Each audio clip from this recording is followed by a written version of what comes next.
Hörmetlik radio anlıqçı dostlar. Anlayotganlar Fransiya yazğıçısı Jules Verne'ning Şinjan Güzel Sanat Fotosurat nashriyati tarafidan nashr qilingan Yer sharni 80 kunda oylanish nomli asari.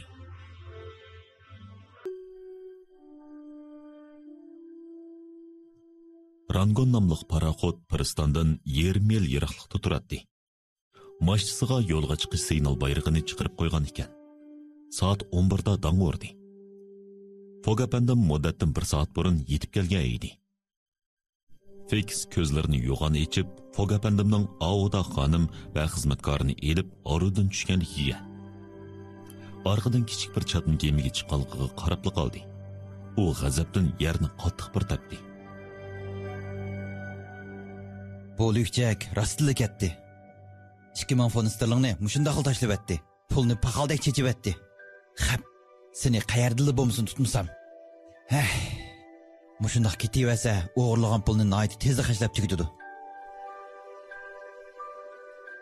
Razutkichi Fixning bundaq o'ylashda yetarli sababi bor.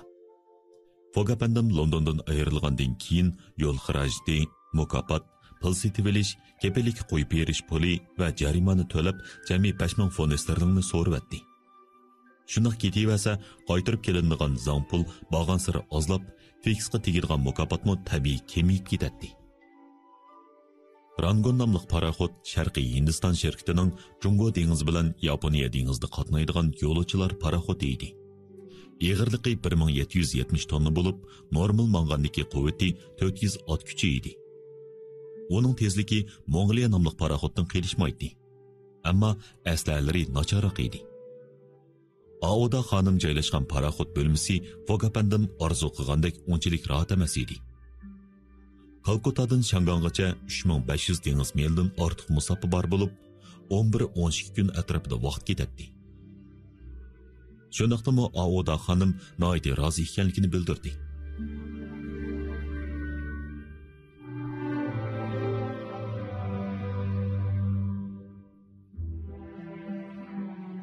Paraxod yo'lga chiqib bir necha kundan keyin Auda xonim Fogapandimni xeli tushunib qoldi. Onunğa qayta chin qalbidan minnatdorlik bildirdi. Bu kamsiz mo'tibar qiyofatini ilgirkidekla salmoq tutguncha faqat Audaning gapini anglab, mayli gap so'zdan va yoki ish harakatidan bo'lsin, ozroqmi hayajonlanganligini ifodalamadi. Fogapandim hamma narsani Auda xonimning ko'ngildagidek tayyorlab berdi. Belgilik vaqtda Auda xonimning bo'lmasiga kirib, bir-aqur qaraydi. Gerçi onun bilan paranglashmasimi, hech bo'lmaganda uning so'zini anglaydi. U Auda xonimga nisbatan qoida usulidagi mas'uliyatga qattiq amal qilib kelyotdi.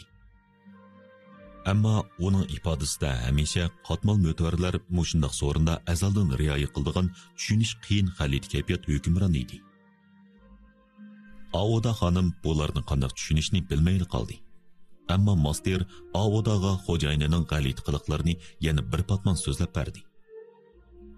Auda Fogapandimning qimorda o'tish uchun yarchari sayohat qilayotganligini bilib kulib ketdi.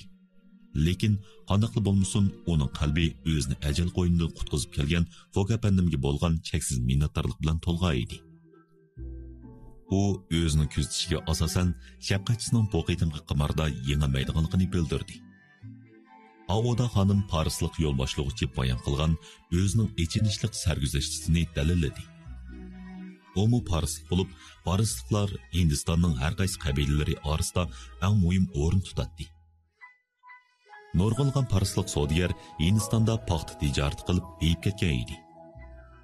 Ularning ichidagi James TJP ismli bir sirg'a ilgari Angliya hukumati tomonidan oqsumak unvoni berilibdi. Bu kishi Auda xonim bilan tuqqan bo'lib, hozir Bombayda turadi ekan. Auda xonim Shanganga berib izlamoqchi bo'lgan heliqi Jijix degan kishi dal Sir JJP'ning bir navri qiyrindishi ekan. Biroq u zodi Jijix apandimning yordamiga erishalamdi yo'q. Bu to'g'riliq Audaning ko'nglida son yo'q edi. Bu ishga qarta Fogapandim oddiy javob berdi. U burungi koni gapini takrorlab, Audaning qayg'urmasligini, hamma ishning talto'kis hal bo'lib ketadiganligini aytdi. U yosh ayol talto'kis degan gapning qo'shimcha ma'nosini tushundimi yo'q? U bizga qarang'u. Uning Himalaya teg'idagi ko'lning suyidek tiniq ko'zlari Fog apandimning ko'zlariga tikilib qolgan edi. Afsus, u qiyofatini qilchi o'zgartmaydigan, so'g'uq, osonlikcha tankayilib bo'lmaydigan Fog apandim ko'lga mo'llaq otadigan kishiga ozroqmi o'xshamaydi. Dastlabki bir bo'lak safarda Rangon nomli paraxod shamol yo'nalishi bo'yicha o'ngishliq mangdi. Matroslar tarafidan juk belakda qo'rshalgan Bengal deb atalgan keng dengiz qo'ltiqida paraxod tip-tinish yurdi. Uzoq qolmay Rangon nomli paraxoddagi yo'lovchilar Andaman taqim orollarining asosliq oroli bo'lgan Andaman orolini ko'rdi. Oroldagi egarsimon chiroyli tog' cho'qqisining egizligi 2400 fot bo'lib, yiroqdinla dengizchilarga nishonni ko'rsatib beradi. Rangon nomli paraxod cho'ng Andaman orolining dengiz qirg'og'iga yaqin yerdan o'tdi. Oroldagi Pabo Asiya odamlarining birmi ko'zga cheliqmadi. Ba'zilar hatto ularni odam go'shi yeydi deb bilishadi. Albatta, bu bir quruq sapsata. Andaman orolining manzarasi nihoyat chiroyli bo'lib, ko'z yetkusiz o'rmonliq butkul orolni qoplagan edi.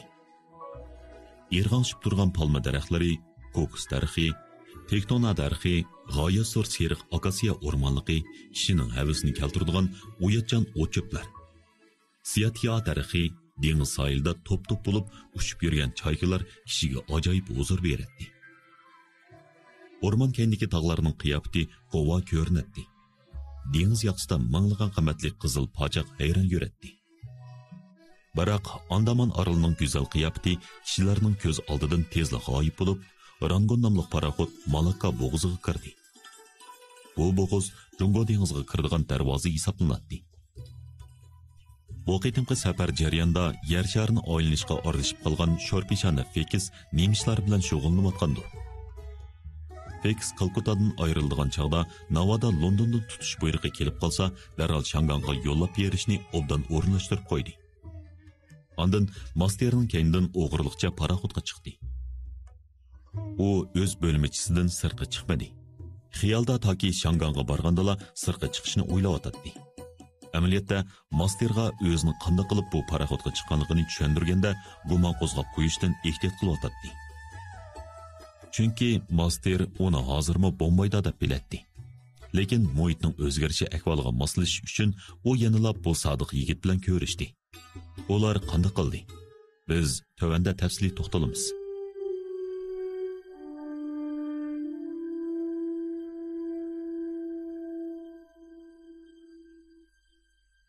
Razvedkachi Fekisning barliq umidi ham shirin xiyollari yer sharidagi bir nuqtaga, ya'ni Shanganga markazlashgan edi. Chunki paraxodning Singapurda to'xtaydigan vaqti nihoyat qisqa bo'lib, masalani hal qilg'ili bo'lmaydi. Shunga o'g'irni tutish harakatini Shangangda oxirlashtirish kerak. Undaq bo'lmaganda bu cho'ng o'g'ri Shangangdan chiqib ketsa, qonunning sirtida bemalol yuraverdi. Amaliyotda Shangangdan keyingi Yaponiya, Amerika qit'asi qatorliq yerlar Fog uchun ko'ngildagidek panoh joy hisoblandi. Shunga Fogni qo'lga elish ishini faqat Shangangda qilg'ili bo'ladi.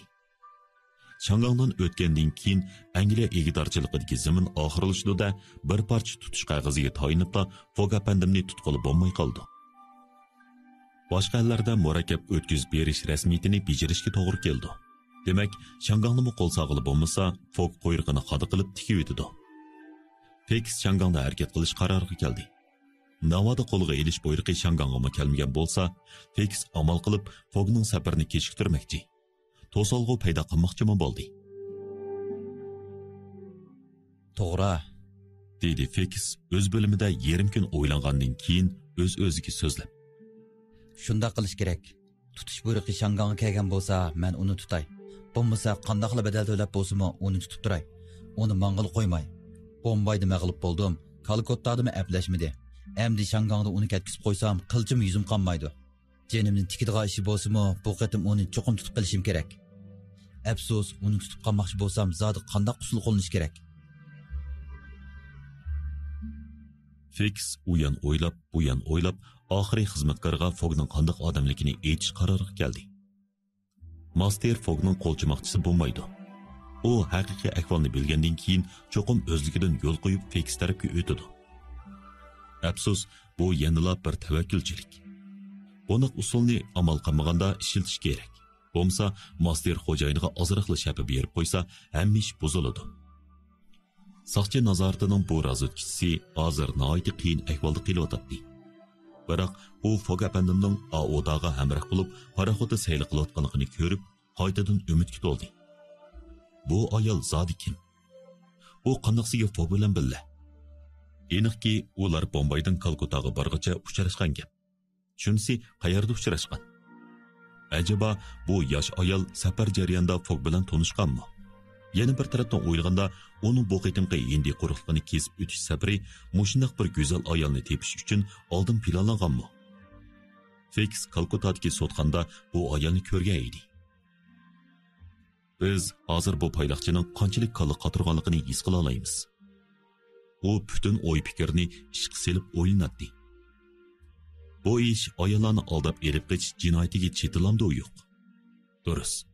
Bu ayollarni ozdirishdan iborat. Fixning ko'ngli oxir tinjidi. U mushi sabab bilan nihoyat zo'r dastakka erishganligini o'ylab ketdi. Bu ayolning eri bormi yo'qmi? Qisqasi, bu ayollarni aldab elib ketish jinoyatiga kirdi. Shunga Shangangda ko'ranglab xudini bilmay qolgan bu aldamchiga bir muncha qiyinchilik tug'dirish imkoniyati bor. U buning uchun qanchalik pul to'lsimi qutulanmaydi. Biroq bu ishni paraxot Shangangga yetib borguncha kechiktirishga bo'lmaydi. Chunki Fog apandimning yomon bir odati bo'lib, u bir paraxotdan tushibla yana bir paraxotga chiqib qochadi. Shunga qo'l selishdan ilgirla ketib qoladi. Demak, eng muhim ish Shangangdagi Angliya tarafga uqtirish qilish ham Fog paraxotdan tushishdan ilgari chiqish eg'izini nazorat qilish lozim. Bu ish ancha tasga to'xtamaydi. Chunki Rangoon nomli paraxot Singapurda qisqa to'xtaydi. Singapur bilan Jungo dengiz qirg'og'idagi telegram liniyasi orqali Shangang bilan aloqalashqili bo'ladi. Biroq qo'l selishdan avval Fix ahvolni texmo yaxshiroq uqib boqmoqchi bo'ldi. U oldi bilan masterni tepib paranglashib beqish qaroriga keldi. U bu yigitning eg'izini qandoq echish kerakligini obdan biladi. Paraxot yo'lga chiqib hozirgacha u masterga o'zini ko'rsatmagan bo'lsa-mu, vaqtini endi kechiktirishga bo'lmaydi. Bugun 30 oktyabr. Rangoon nomli paraxotning Singapurga yetib berishiga ozlik qoldi. Bu kuni Fix bo'limidan chiqib palobaga qarab mandi. Bu chog'da master uning oldida ketib boradi. Fix oldiga berib, qasdan nihoyat hayron qolgan qiyofatda so'radi. Voy, sizmi mush paraxotgansiz-ku? Voy, Fix apandam, sizmi bu yetgansiz-ku? Dedi xizmatkor qattiq hayron bo'lgan holda. U bu paraxotda Mongoliya nomli paraxotdagi kon safardishni uchirtib qolaman deb o'ylamgan edi. Bu qanday ish? Biz Bombayda xo'shlashgan-ku. Qandaqsinki bu paraxotga chiqib qoldingiz? Acaba sizmi yer sharini o'ynab chiqmoqchimi ya? Undaq emas, men Shangangga mangdim. U yerda necha kun turman. G'alati ish. Dedi master birdam tengirqab turgandan keyin. Kalkuttadan yo'lga chiqib hozirgacha sizni ko'rib boqmoqdiman desa? Rostni aytsam, bu necha kunda mijozim yo'q. Beshim ozroq qiyib, bitap bo'lib qilib, bo'lmadan chiqmadim. Endi o'qiyanda mansam chataq yo'q. Biroq Bengal qo'ltiqi menga ancha yoqmaydi ekan. Haras, xo'jayiningiz Fog apandim yaxshi turyapti. O nihoyat yaxshi. Shundaqla plan bo'yicha safarni tamomlayotdi. Kishini texmo xo'shal qildig'ini bir yosh ayol biz bilan birga ketyotdi. Yosh ayol demsiz? Dedi Fix yolg'ondan hayron qolgan qiyofatda. Master Bombaydagi vaqalikni, Fog apandimning 2000 fond sterling xashlab pul setib olganligini, yana qanday qilib AODni qutqizganligini, yana Kalkuttadagi sud va keperlik ishi qatorliq yipdan yanglisigacha Fixga so'zlab berdi. Gerçi Fix keyingi bir necha ahvoldan to'liq xabardor bo'lsa-mu, hech nima bilmaydigan qiyofatga kirib olib, xizmatkorning ko'tarangi kayfiyatda aytgan gaplarini ishtiyoq bilan anglagan bo'lib oldi. Naq gapga kelsak, xo'jayiningiz bu yosh ayolni Yevropaga birga olib ketmoqchimikan? Yo'q, Fix apandam, hargiz undaq emas. Biz faqat uni Shangangdagi bir tuqqanining uyiga olib qo'ymoqchi. Uning tuqqani boy kishga. Amdi ish chatoq deb o'yladi Fix ichida. U umidsizlikni yo'shirib masterga dedi. Berib, janivar chiqib kelsa qandoq, master apandim? Bak yaxshi bo'ldi Feks apandim. Biz bu yerda qayta uchrashganligimiz uchun qadah ko'taraylik. Bundaq fursat oson kelmaydi. Shu kundan boshlab Master bilan Fekis doim ko'rishib turdi. Ammo Fekis bu do'stining oldida alayda ehtiyot qiladi. Bira eg'iz gapni ortiq qilmaydi. U Fog apandimni bir ikki qitim uchratdi. U Goida Fog apandimning yolg'iz paraxod zalda turganligini, Goida Aoda xonimga hamroh bo'lganligini, Goida odati bo'yicha qarta o'ynayotganligini ko'ratdi. Ammo Master bu qitim Fekis bilan uchrashib qolganlik ishini inchga o'ylab chiqdi. Nima uchun Fekis hamisha ular bilan bir paraxodda bo'lib qoldi? U buningdan hayronlik his qiladi. Fekis degan bu kishi noiti salobatlik, kishilarga qizg'in muomala qildi. Dastlab Suvayshda uni uchratganda u Mongoliya nomli kemaga chiqdi. Keyin Bombayda kemadan tushdi. U o'zining Bombayda qolganligini aytgan edi. Ammo bu paraxodda yana uni uchirtib qoldi. Rost gapni qilganda u Fog apandimdan bir qadamma ayrilmadi. Demak, bu ishni o'ylab beqish kerak. Bu yerda uchirishimiz bundaqmi o'dil gap qilammi? Bu kishini zodi kemavatgan. Master sapinkashi bilan tikishalaydiki, Feks Changangni ular bilan birga yo'lga chiqadi. Balkim bir paraxodga o'tirishi mumkin. Master bir umr o'yinibmi razvedkachining o'zlariga nimishga agishdiganligini tushunmaydi. U o'z xo'jayinining o'g'irlab qarilib, boshqalar tomonidan nazorat qilinayotganligini har qancha o'ylabmi yetanmaydi.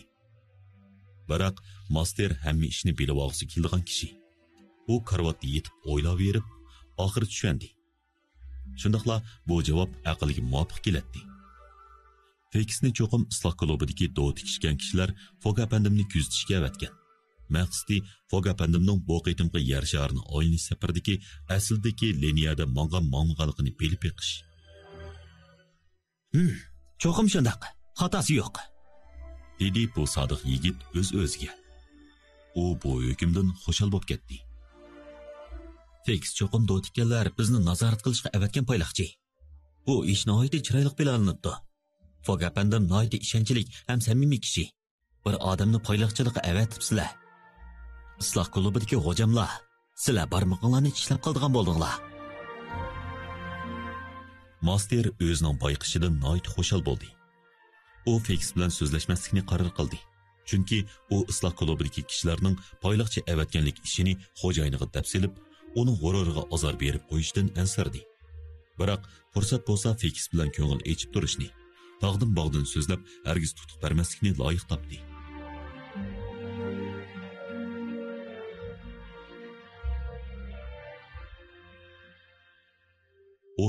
oktyabr çarşamba kuni tushdan keyin Rangon nomli paraxod Malaka yerim orli bilan Sumatra o'tirliqidagi Malaka bo'g'oziga kirdi.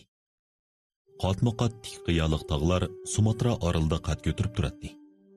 Bu tog'lar yo'lovchilarning ko'rish doirasini to'sib olgan edi. Ikkinchi kuni tong sahar soat 4 da paraxod muddatdan yarim kun burun Singapurga yetib kelib, ko'mir qachalash uchun to'xtadi. Felia Fog apandim safar xotirasining eshinli vaqt istoniga bu yarim kun vaqtni xotirlab qo'ydi. Bu qitim u Aoda xonimga hamroh bo'lib paraxoddan tushdi. Chunki yosh ayol qirg'oqqa chiqib birdam o'ynag'usi borligini aytgan edi. Fogning nim qilayotganligidan gumonlanadigan Fekis paraxoddan xufiyani tushdi. Mastermo Fekisning niyatini bilib, ichida kulib qo'ydi.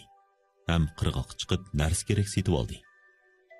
Singapur qarmoqqa cho'ngmi emas, ancha hayvatlikmi ko'rinmaydi. Xotirasiga ketgan tog'larmi yo'q. Biroq manzarasi ko'rkam o'z shahri edi. Bu joy bayni tüp-tüz yo'llar kesishgan yerdagi cho'ng gullikka o'xshaydi. Fog apandim bilan Aoda Gollandiya org'amiqqa qo'shilgan chiroyli bir paytonda o'ltirib, yop-yeshil baraqsan yopirmoqliq Vendemil palma daraxti va qalampir daraxti soyasida ushqandek ketayotdi. Dunyoga dongli qalampir dal mush yerdagi qalampir daraxining gul g'unchisidan tayyorlanadi. Bu yerda qarmush daraxti Yevropa etizlaridagi tikanlik chitloqning o'rnida ishlatilgan edi. Koks va egiz o'sgan qirq quloqning keng yig'ilgan yopirmoqlari bu istiqbolbog' rayonining manzarasini o'zgacha tusga kirgizgan edi. Cho'ng lochindona daraxtlari kuchli xushbaroq tarqitib, odamning ko'ngliga huzur bag'ishlaydi. o'rmonlarda to'p maymunlar timsiqlab, ayyarlik qilib o'ynaydi. Issiqbalvoq o'rmonliqlarda balkim yana yo'lbosma paydo bo'lib turishi mumkin. Ba'zilar mushunday kichik orolda bir qo'rqinchli odam yeydigan hayvonlarning texi yo'qotilmaganligiga hayron qolsa, kishilar ularga bu hayvonlarning Malakka bo'g'zidan uzib o'tganligini aytib beradi. Fogapandim bilan Avoda Payton bilan 2 soat sayr qilib shaharga qaytib kelishdi. Bu shaharning hamili yerda egiz qad ko'tarib turgan hashamatli imoratlarni, shaharni gul-chechakka purkab turgan chiroyli bog'chalarni ko'rgil bo'ladi. Bog'chalarda mandarin, ananas degandek dunyodagi eng esil mevalik daraxtlarning hammasi o'stirilgan edi. Soat 10 bo'lganda ular paraxodga qaytib chiqishdi. Feksning o'zlariga agashganligini tuymadi. Feksmo pul xashlab bir atarvisi kira olgan edi. Master Rangon nomli paraxodning palobusida ularni saqlab turadi. Sodiq yigit necha 10 tal mandarin seytib olgan bo'lib, cho'nliqi o'tiral olmichilik keladi. Onun terisi qip-qizil, eti oppoq bo'lib, ta'mi nihoyatda tatliq edi. Master xo'shallik bilan mevalarni Avoda xonimga sundi. Yosh xonim uningga rahmat aytdi. Soat 11da Rangon nomli paraxodga yetarli ko'mir qochilinib, langar ko'tarilib, safar davomlashdi. Bir necha soatdan keyin Malakka bo'g'zidagi egiz tog' ham o'rmonliqlar ko'rinmay qoldi. Singapurdan Changanggacha 1300 dengiz mil keldi. Phileas Fogg bu musofani eng ko'p bo'lganda 6 kunda besib bo'lamiz deb o'ylaydi. Shundoq bo'lganda 6 noyabrdagi Yaponiyaning muhim porti bo'lgan Yokohamaga mang'ilgan paraxodga ulgura oladi. Rangon nomli paraxodda yo'lovchilar nihoyat ko'p edi. Bularning ko'pinchisi Singapurdan chiqqanlar, yana hindilar, selanlar, jungoliklar, malaylar, portugaliyaliklar bo'lib, ko'pinchisi ikkinchi darajalik bo'limlarga joylashgan edi. Oldingi kunlari havo nihoyat yaxshi bo'ldi. Biroq yangi oyning kirishiga agishib, havo rayi yomonlashib ketadi. Qattiq bo'ron chiqib, dengizda to'lqin ko'tariladi. Yaxshi yeri sharqiy janub bo'rini bo'lib, dengizda yurishga foydali bo'ldi. Bundaq chaqda kapitan yelkanlarni chiqarishga buyruq qiladi. Rangon nomli paraxodga qo'sh mashtalik yelkan saplangan bo'lib, doim oldi mashta bilan 3 puling yelkanni chiqarib mangadi. Paraxod parqazon va shamolning kuchida tez surat bilan odamning beshini qo'ydirgudek dengiz to'lqinlarini yerib o'tib, An va Kochincheni dengiz yoqasini bo'ylab oldiga qarab ketadi. Nurg'un yo'lovchi paraxodning to'xtamay silkinishiga bardoshlik berolmay, beyaram bo'lishib yetib qoldi. Bu yetarsizlik dengizda emas, balki paraxodda edi. Dengiz bo'ylarida yuradigan Sharqiy Hindiston shirkatiga tava paraxod kemalarining qurilmasida zo'r nuqson mavjud. Kema paraxodlarning quruq chog'dagi va yuk bosgan chog'dagi suv siqib chiqarish nisbati xato hisoblangan. Shunga ular shamollik to'lqinga bardoshlik berolmaydi. Suv o'tmas bo'limchisining suv saqlash miqdori yetarli emas. Shunga bir necha qitim dengiz to'lqini yopirilib kelsa, paraxodning muqimligi buziladi. Bu paraxodlarni Fransiya pochta kemasi shirkatining, masalan, Xonish va Kambojda nomli paraxodlarga selishtirg'il bo'lmaydi. Chunki motor bilan parqazonni tilga olmay, faqat paraxod qurilmasini selishtirsaqmi, Fransiya paraxodlariga yetilmaydi. Fransiya shirkatining paraxodlarida ham bo'limcha ichiga kirib ketgan dengiz suyi paraxodning eg'irligiga teng bo'lgan taqdirdami kema cho'kmaydi.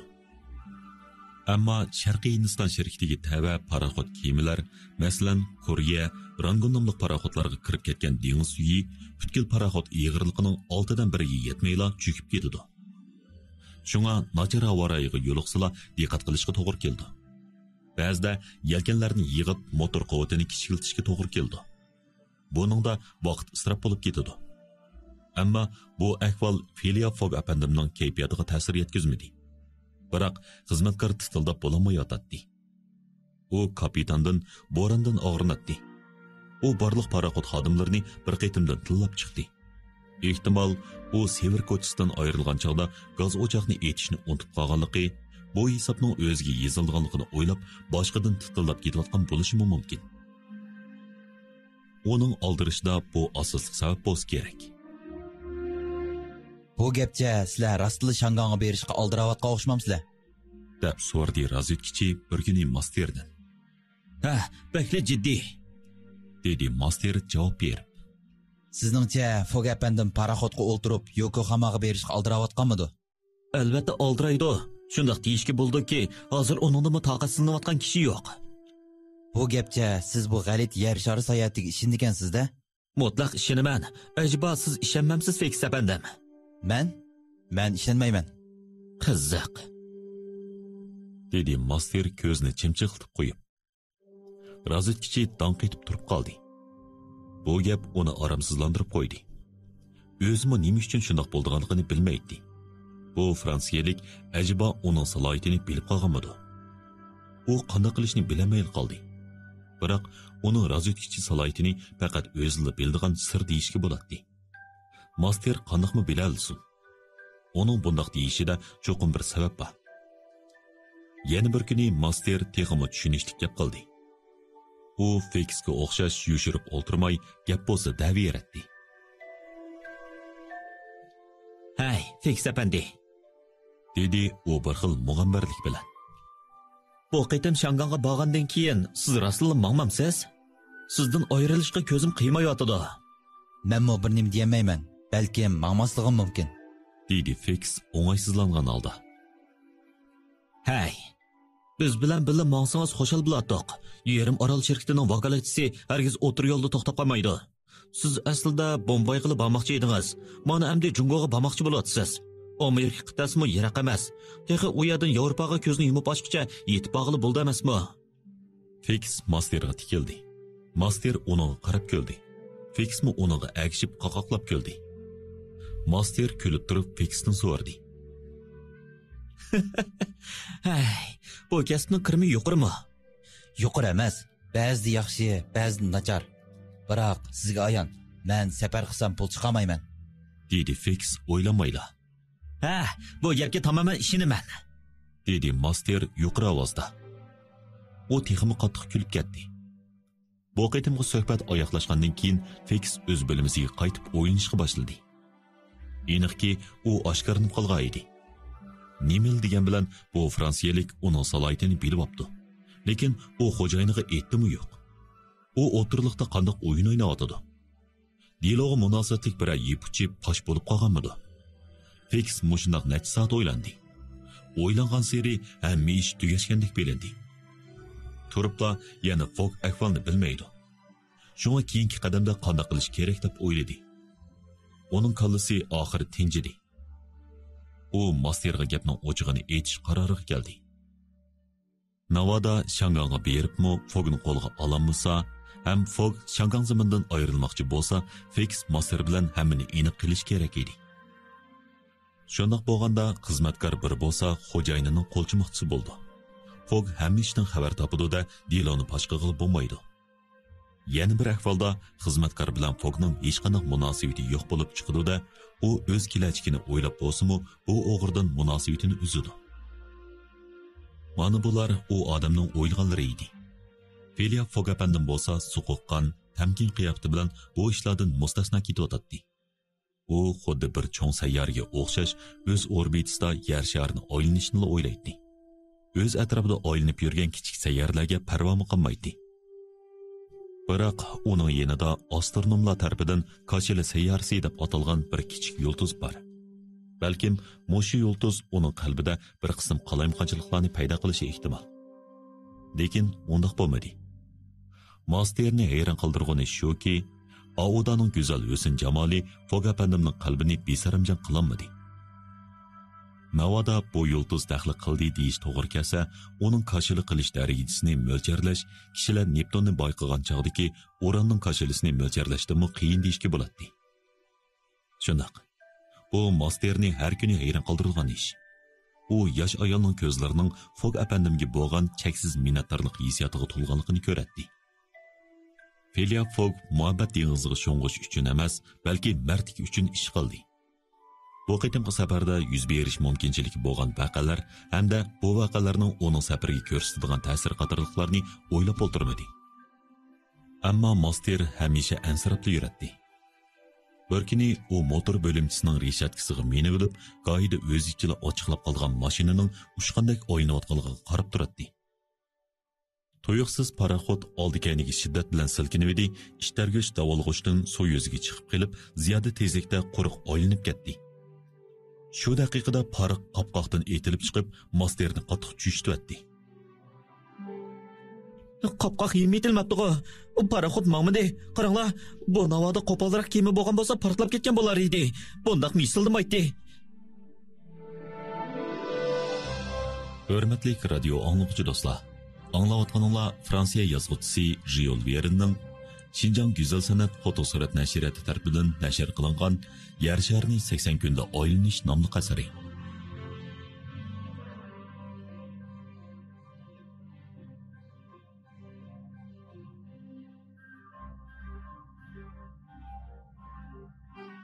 Səfərinin axırqı günləri havo-rayi texmi yamanlaşıb, bo'ron barğan seri əvij aldı. Dengizdə g'arbiy shimol bo'roni ko'tarilib, paraxodning ilgarilashiga to'sqinlik qilib turdi. Paraxod gavdasi shiddat bilan silkinatdi. Paraxoddagi yo'lovchilarning ichida og'irnish sadolari ko'payishga boshladi. 3 noyabrdan 4 noyabrgacha dengizda qor yomg'iri yog'di. Shiddatli to'lqinlar paraxodga uriladi. Paraxod amalsiz yenini shamolga qartib yurishga majbur bo'ldi. Paraxodning ishtargüchisi to'p-to'g'ri yarim kun qo'riq degidek aylandi. Gerçi yelkenning hammasi chiritilgan bo'lsa-mu, dengiz bo'roni paraxod aslalariga to'xtamay urilib, qo'yildab ovoz chiqardi. Paraxodning suratimi zo'r darajada osilib ketdi.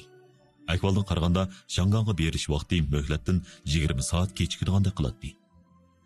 Mobodo bo'ronliq yomg'ir to'xtamasa, 20 soat bilan tugamaydi. Phileas Fogg o'zi bilan qiyirishayotgan asabiy to'lqin va bepoyon dengizga yuzlanibmi, chiroyida hech qanday ifoda ko'rinmadi.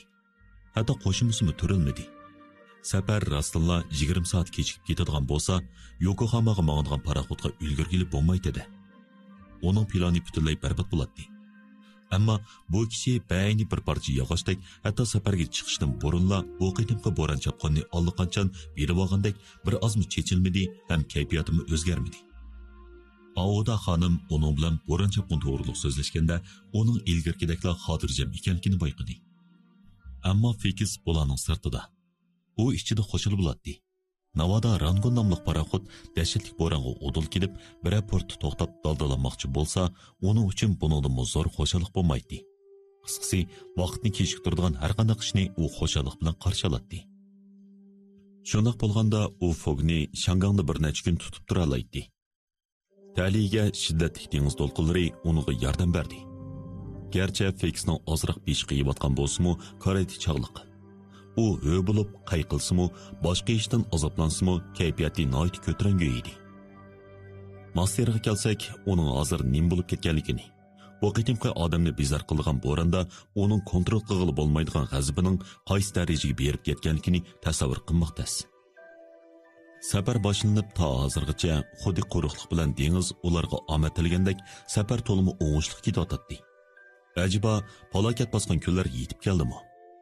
Master go'yo 20 ming fond sterling pul o'z yenidan chiqib ketayotgandek puchilnatdi, azoblanatdi. Bo'ron chapqon uni g'azbini qo'zg'aydi.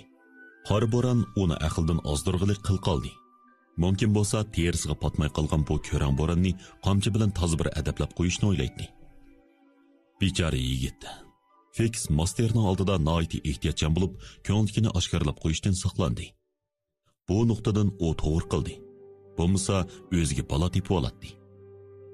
Master bo'ron chiqqandan boshlab oxirlashguncha palobidan yer ketmadi.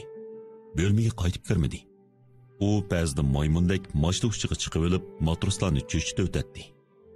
Chaqqan chivar qo'llarini ishga silib, boshqalarga yordamlashatdi. U yana kapitan, bosh yordamchi, ismini boshlig'i va matroslardan to'xtamay ahvol egilashga tirishadi. Kishilar taqat qilishni bilmaydigan bu yigitni ko'rib, o'zlarini tutib olmay kulishadi. Master bo'ronning yana qanchalik vaqt davomlashadiganligini bilib olmasa, to'xtamaydigandek qiladi. Boshqalar uningga barometrga qarab yiqishni aytdi. Afsus, barometrdagi simab to'riki ozroqmi o'rilmagandek qiladi. Master barometrni elib bir pas silkidi. Simab to'riki yana qimirlamadi. Silkish, tillash, qarg'ash qatorliqlarning hammasi barometrni bosh egdiramadi. Bo'ron oxir tinjidi. 4 noyabr dengizning havosi yaxshilanishga boshladi. o'lchash orqali bo'ronning janubga 2 gradus surilganligi ma'lum bo'ldi. Masterning chiroyimi havorayiga agishib qaytadan echildi. Endi cho'ng kichik massadagi yelkanlarni chiqarishga bo'ladi. Paraxod qaytadan ushqandek tezlik bilan olg'a qarab yurib ketdi. Afsus, qo'ldan berib qo'ygan vaqtni qaytarib olib bo'lmaydi. Shunga boshqa amal qilish kerak. Chunki paraxod 6 noyabr ondan Shanganga yetib boralaydi. Ammo Fog apandimning safar xotirasida 5 noyabr deb yozilgan. Shundoq bo'lganda vaqt bir sotka kechikib Yokohamaga boradigan paraxodga ulgurgil bo'lmaydi. 6 noyabr soat 6 da bir nafar dengizda yo'l boshlovchi Rangon nomli paraxodga chiqdi. Yo'l boshlovchi paraxodga dengiz yo'lini ko'rsatib, Udul Shanganga elib boradi. Master aldirashlik bilan bu kishidan Yokohamaga boradigan paraxodning ketgan-ketmaganligini so'ramoqchi bo'lsa-mu, jur'at qilolmadi. Chunki u oxirgacha bo'lsa-mu, ozroq umidni qoldirib qo'yishni loyiq topdi. U o'zining titit bo'layotganligini Feksga aytdi. Qiyir tulka onunğa yalğandan bir muncha tasalli berib, Fog apandimning keyingi navbatlik paraxodga o'ltirsa, Yokohamaga cho'qim boralaydiganligini aytdi. Feksning bu gapi Masterning qattiq g'azabini qo'zg'atdi. Gerçi Master ahvol egilishdan qo'rqsa-mu, ammo Fog apandim safar xotirasini varaqlagandan keyin hech bo'lmagandek dengizda yo'l boshlovchidan qachon Yokohamaga mang'an paraxod borligini so'radi. Degan toshqin ko'tarilganda, dedi dengizda yo'l boshlovchi. Ha, dedi Fog apandim. U faqat ha deb qo'ydi. Chiroyda hech qanday g'ayriy alomat ko'rilmadi. Bu chaqda Mastermi uning yanida bo'lib, xo'shalligidan o'zini tuta olmay, dengizda yo'l boshlovchini quchoqlab ketdi. Biroq Feks g'azabdan yo'l boshlovchini bo'g'ib qo'yg'isi kelib ketdi. Bu paraxodning nomi nima? deb so'rdi Fog apandim davomliq. Karnatik, dedi yo'l boshlovchi. Bu paraxod aslida tunugun yo'lga chiqishi kerak edi-ku. shundoq. Biroq paraxodning bir parqozini remont qilishga to'g'ri kelib, aytmoqchi bo'ldi. Rahmat sizga, dedi Fog apandim. U gapini tugitib, sipoyi qadam bilan paraxod zaliga qarab mangdi. Xizmatkor bu gaplarni anglab, xo'shalligidan yo'l boshlovchining qo'lini tutib, Yo'l boshlovchi, siz bekli yaxshi ekansiz. yo'l boshlovchi xizmatkorning gapini tushunamadi. Balkim yo'l boshlovchi bu umrida u bir necha eg'iz javobning nima uchun shuncha qizg'in olqishga erishganligini tushunib yetolmas. Pushtak ovozi yangrab, yo'l boshlovchi paraxod beshiga qarab mangdi. U Rangon nomli paraxodni boshlab, yog'och kema, yel kemasi, beliqchilik kemasi va boshqa turli kemalar bilan qiston bo'lib ketgan dengiz yo'lda Shanganga qarab yurib ketdi.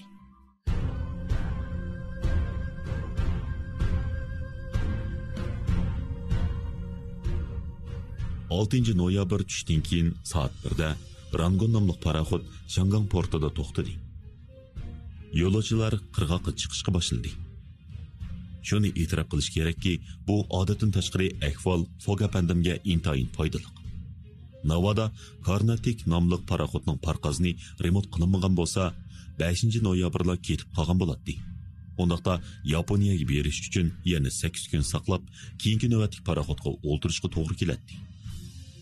Demak, Fog apandim qo'ldan berib qo'ygan bir sotka vaqt amdilikda uning keyingi safariga og'ir ta'sir ko'rsatmaydi. Amaliyotda Yokohamadan Tinch okeanni kesib o'tib, San Fransiskoga boradigan yo'lovchilar paraxodi bilan Shangangdan Yaponiyaga boradigan yo'lovchilar paraxodi bir liniya edi. Shunga Yokohamadagi paraxod Shangangdan keladigan paraxod kammay turib yo'lga chiqmaydi. Aniqki, Yokohamadan mang'digan paraxodning vaqti o'xshashla bir sotka kechikadi. Ammo bu bir sotka vaqtning qarayti chog'liq. Chunki Tinch okeanni to'g'risiga kesib o'tadigan 22 kunlik safarda bu bir sotka vaqtni to'liqlag'ili bo'ldi. Felia Fog apandimning mushu bir sotka vaqtdan boshqa 35 kunlik safar plani o'z qarori bilan tamomlangan edi. Karnatik nomli paraxod atdigan soat 5 da yo'lga chiqadi. Shunga Fog apandimning ishlarini bajarishga yana 16 soat vaqt bor. U Oda xonimning heliqi tuqqanini izlamoqchi bo'ldi. Shunga paraxoddan tushibla Oda xonimni elib birlikda qo'sh kishilik taxtiravonga o'ltirib mangmoqchi bo'ldi. U taxtiravon egisidan qayerda yaxshiroq mehmonsaroy borligini so'radi. O kishi Fog apandimga klub mehmonxonasini tanishtirdi. Ular taxtiravonga o'ltirib yurib ketdi. Master kendidan agashdi. 20 minutdan keyin taxtiravon klub mehmonxonasiga yetib keldi. Fog apandim Aodaga bir uy zakaz qildi. Ham odam chaqirib, uninga kerakli bo'lgan hamma narsani taqilib berdi. Ondan Aoda xonimga o'zining sirtga chiqib, ilg'i kishini izlaydiganligini, tapalislar uni shu tuqunining yanida qoldirib ketadiganligini aytdi. Ham masterga bu yerdan ayrilmaslikni chekiladi. Fog apandim boshqalarning yo'l boshlashi bilan savdo o'rniga keldi. O yerdagi kishilar Jejiq apandimni bilmay qolmaydi. Fog apandim bir vositachidan surishtirdi. Darvaqa savdo o'rnidagi kishilar uni taniydi. Afsus, u kishi pulni yetkidek topgandan keyin 2 yil ilgirla Changangdan ayrilib, oilasi bo'yicha Yevropaga ko'chib ketgan ekan. Kishilar uni Gollandiyaga berishi mumkin deyishdi. Chunki u Changangdagi chog'da doim gollandiyalik savdogarlar bilan berish-kelish qiladi ekan. Fog apandim amalsiz mehmonxonaga qaytib kelib, bu ishni Aodaga aytdi. Aoda bu xabarni olgandan keyin undamadi. Birdamdan keyin peshonasini siylab qo'yib, past ovozda aytdi. Fog apandim, sizningcha endi men qanday qilsam bo'ladi? Bu nihoyat oson. Yevropaga berish kerak, dedi Fog apandim javob berib.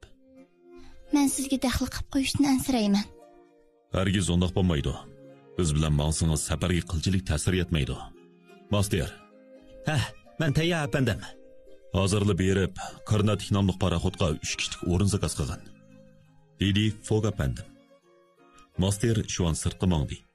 U Aoda bilan birga safar qilishga amriq bo'lib qolgan edi. Chunki Aoda Masterga nihoyat yaxshi muomala qiladi. Master ikki qo'lini yanchiqqa selib, Victoria portiga mang'ach, Jungoda nihoyat keng umumlashgan taxtiravon va sayvanlik taxtiravonlardan huzurlandi. Top jungoliklar, Yaponiyaliklar va Yevropaliklar ko'chada olrash mengib yurishadi. Bu shahar Masterga safar davomida ko'rgan Bombay, Kalkutta ham Singapurlar bilan ancha farqlanib ketmaydigandek tuyuldi. Bu joylarning hammasi yer sharini bo'ylab tortilgan bir tal zanjirga o'xshab ketadi. Master Jujang eg'izdagi Victoria portiga kelib, bu yerga har qaysi davlatlarning paraxodlarining to'plashib ketganligini ko'rdi. Bularning ichida Angliya, Amerika, Gollandiya qatorliq davlatlarning paraxod kiyimlari bor edi. Ularning ichida urush paraxodlari, savdo paraxodlari ham Jungo va Yaponiyaning kichik kiyimlari bor edi. Yana cho'ng yelkanlik kiyima, gel kiyima, qiyiq, hatto gulchi qiyiqlar ham turadi. Bu gulchi qiyiqlar xuddi suv yuzida laylab turgan gullikka o'xshaydi. Master yo'lda seriq kiyim kiyib olgan, yashangan bir qism yerlik kishilarni ko'rdi.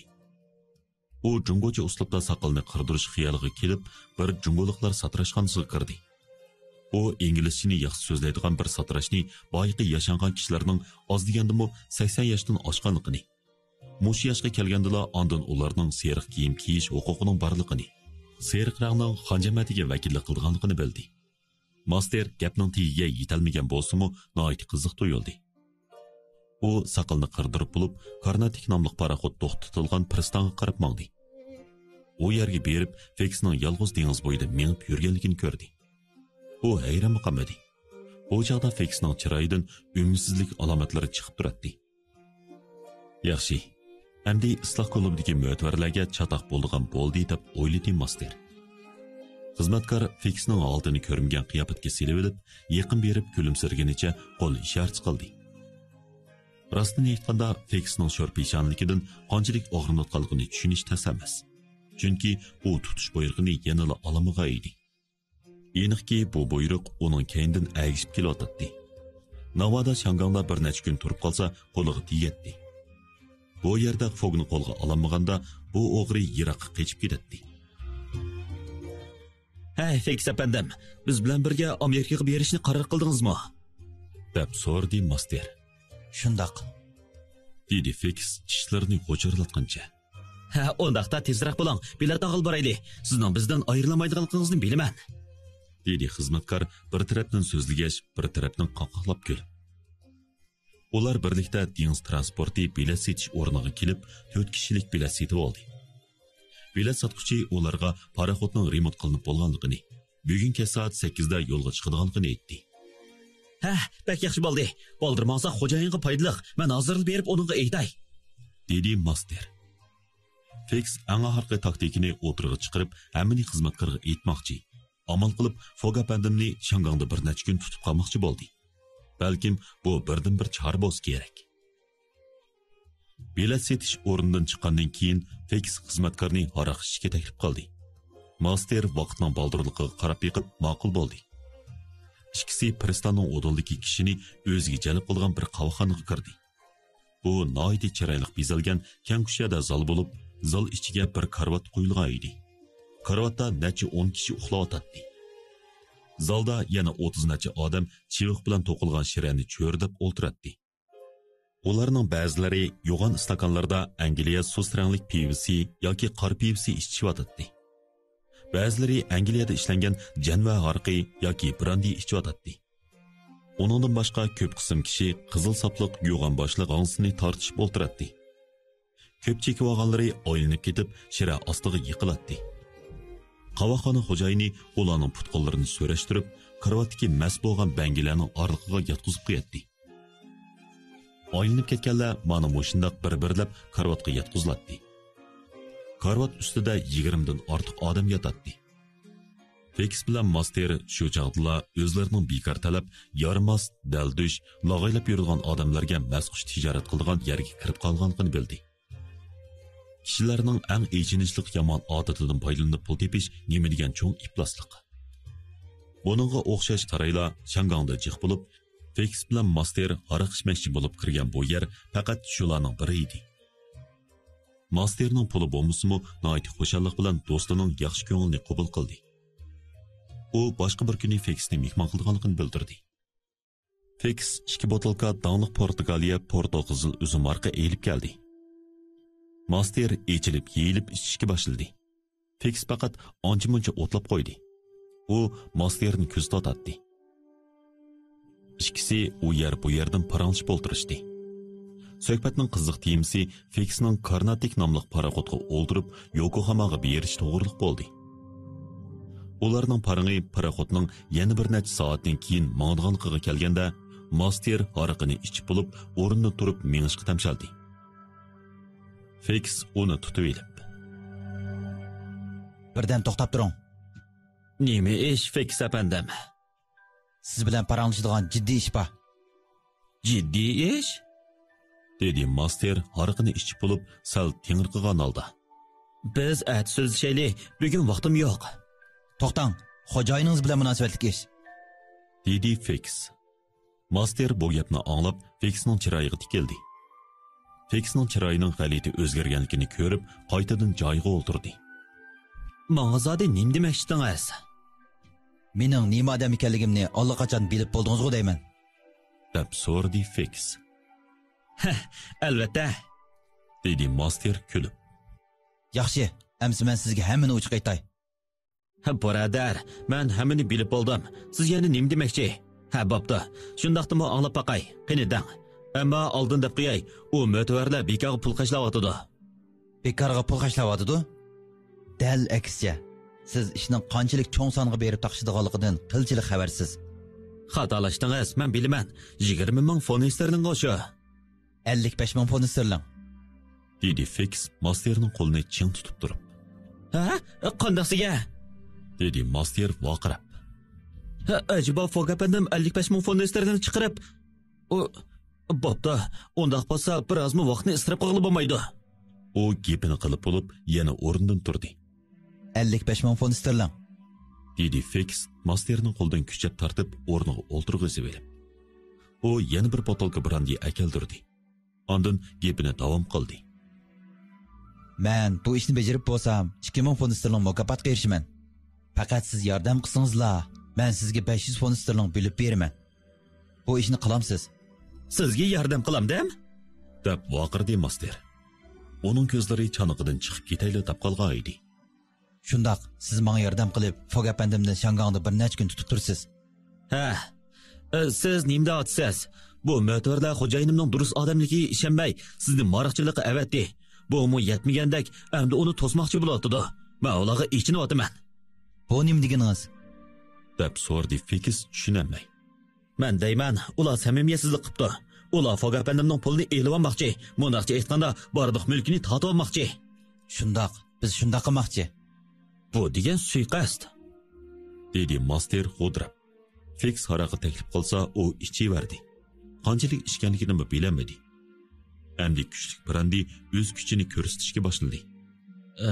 Bu degan kam kuchsiz planlangan suiqasd. Moshindaq kishilar yana do'st hisoblanamda. Fix gapning bargan sari chatnab ketayotganligini bayqadi. O'lpatlar, dedi Master varqirab. ular texi isloh klubidagi o'lpatlarmish. Fix apandim, bilishingiz kerak. Xo'jayinim durust odam. U boshqalar bilan tikishsa, qoida bo'yicha ish qiladi. To'xtang, siz zodi meni nima odam deb qoldingiz? Fixning ko'zlari Masterga maqtak tikildi. Buningga gap ketamdi. Siz isloh klubidagi mo'tavarlar avatgan payloqchig'i shu. Vazifangiz xo'jayinimning safar jarayonidagi ahvolni kuzatmoqchi. Nima degan qamlashgan? Garchi men baldir salohiyatingizni bilib olgan bo'lsam-mu, bu to'g'riliq Fog apandimga hech nima demadim. Nima? U hech nima bilmamda. deb so'radi Fix jiddiylashib. Bilmaydi. Master so'zlab etib, yana bir romka aroq ichdi. Razotkichi peshonisini selab qo'ydi. U gapini davomlashtirishdan ilgari qattiq tengirqidi. Qanday qilish kerak? Masterning o'zining salohiyatini xato qiyos qilganligi yolg'onda qilmaydi. Biroq bu Fixning planini texmi qiyinlashtirib etadi. Bu yigit gapni ochiq qildi. U hargiz Fixning sherigi bo'lmaydi. Fix bu nuqtadan eng ansiraydi. Bu chaqda Fix garchi u Fogning sherigi bo'lmasa-mu, cho'qim menga yordam qildi degan niyatga keldi. Razvedkichi qaytadan bir qarorga keldi. Yana kelib davomli keyingi so'rashga mu vaqt yor bermaydi. Qandaqli bo'lmasin, Fogni changangda tutish kerak. Shunga u Masterga mudosini udildi etdi. Gapimni diqqat qilib anglang. Men siz o'ylagandek isloh klubidagi a'zolar avatgan payloqchi emas. dedi Master Fixga ayyorlik bilan tikilib. Men razvedkichi. London soqchi mahkamasi topshirgan vazifani elib. Siz razvedkichi? Shundoq. Sizga guvohnomam ko'rsatay. Qarang, bu mening vazifa qog'ozim. Fix portmalning ichidan bir parcha qog'ozni chiqarib xizmatkorga ko'rsatdi. Bu London soqchi mahkamasining boshlig'i imzolagan vazifa qog'ozi edi. Master nim deyishni bilmay, ko'zlarini Fixga tikkinicha ong-tong bo'lib turib qoldi. Bir eg'izmi gap qilmadi. Bu chaqda Fix eg'iz ochdi. Do'tikish amaliyotda bir o'yin. U siz ham isloh klubidagi a'zolarni oldigan. Chunki u sizga o'xshash bir odamning o'ziga mulozimat qilishiga ehtiyojli. Nima uchun? dedi Master g'o'tildab. Gapimni anglang. Oldin qoida, ya'ni 28-sentabr kuni Angliya davlatlik bankidan 55 ming funt sterling o'g'irlangan. Bu kishining taqdirqi allaqachon aniqlandi. Bu uning tashqi qiyofati bilan munosabatli material.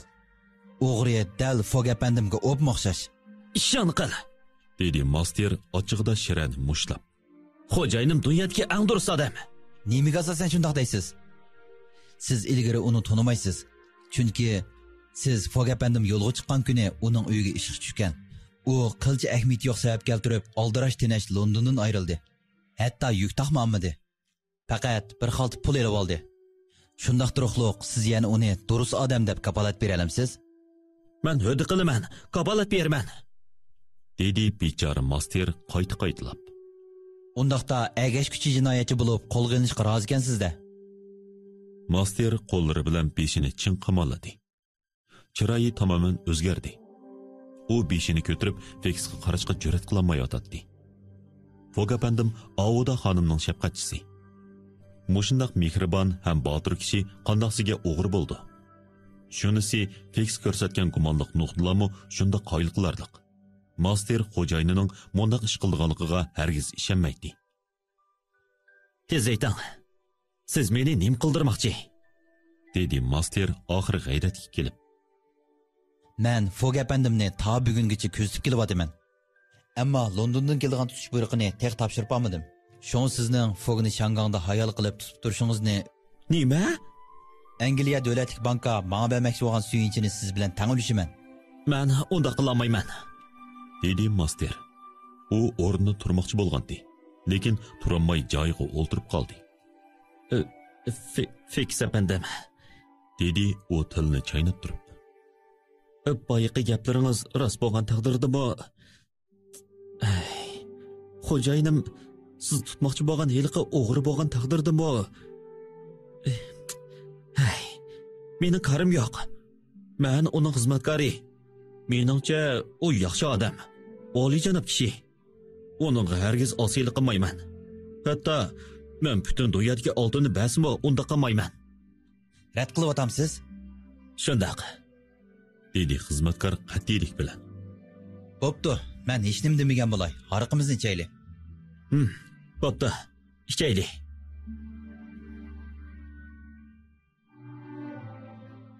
Oxirida Master mas bo'lishga boshladi. Fix har qanday badal to'lashdan qat'iy nazar Master bilan Fogni ayirib o'tish kerak degan niyatga keldi. Shunga uni mas qilib o'tmoqchi bo'ldi. Shira ustida qog'oz turadi. Fix birini oldida Masterning qo'liga tutqizdi. Master qarang'urung holda qog'ozni og'ziga tiqibla sho'rdi va shu on mas bo'lib beshi qiyib yiqildi. Yaxshi. dedi Fix xo'shal bo'lgan holda. Endi hech kim Fog apandimga paraxotning baldir mangdiganligini yetkazolmaydi. U mangan taqdirdimi bu palatakkur fransiyalik uningga ergishamaydi. Fix pulni to'lab bo'lib qavoqxondan ayrildi. Qavoqxondagi ishlar Fog apandimning taqdiriga eg'ir xiris qilayotgan chog'da Fog apandim Avoda xonimga hamroh bo'lib Shangongning ko'chalarida ketib boradi. Avoda xonim Fog apandimning Yevropaga berish taklifini qabul qilgandan buyon Fog apandim bundoq uzunga so'zilgan safar jarayonida kerak bo'lgan narsalarni tayyorlashni o'ylaydigan bo'lib qoldi. Onunga o'xshash bir Angliyalikning safar sumkasini ko'tarib yer charni aylanishida cho'ng masala yo'q. Biroq bir ayol kishi bundoq ahvolda safarni davomlashtira olmaydi. Shunga kiyim-kechak ham boshqa lozimatliklarni tayyorlashga to'g'ri keladi. Garchi Avoda tovanchilik bilan unda qilmaslikni o'tingan bo'lsa-mu, Fog apandim qat'iylik bilan o'ntunsiz o'z ishini qilaverdi. Bularning hammasini yo'lda ishiltaman. Amdala setib olay deb turgandim. Fog apandim har qaytim mushundoq deb javob beradi. Ular nars keraklarni setib olib, mehmonsaroyga qaytib kelib, oldin buyurtib qo'yilgan mo'l tomoq bilan qizalandi. Orqadan charchigan Avoda xonim Angliyaliklarning odati bo'yicha ifodasiz turgan shafqatchisining qo'lini chin siqib qo'yib, o'z hujrasiga kirib ketdi.